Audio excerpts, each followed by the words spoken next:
Hello everyone, so in this video, we're going to be reviewing Impulse Inc. So Impulse Inc. is associated with a widespread online job scam that targets individuals seeking remote work opportunities.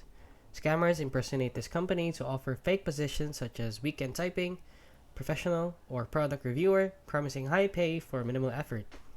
Victims are directed to fraudulent websites like Impulse Inc. Mall, where they are asked to complete tasks and eventually pay fees to unlock supposed earnings. These platforms are designed to steal personal information and money with no actual employment or compensation involved.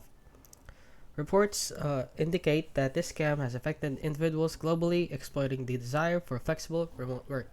So, this app is a scam, and as you can see from their website, it is very sketchy since it is currently under construction. Since they are now found out, they have crashed their website. They're basically pulled out their website. And as you can see right here, this person accidentally fell for an Impulse Inc. weekend typing professional scam, and he doesn't know what to do. So basically, he just deleted his account. So his personal information was involved. So if he did, just go freeze your credit reports, blah blah blah. And this person also asked if Impulse is legit. So this person said, "I just watched the video, blah blah blah." So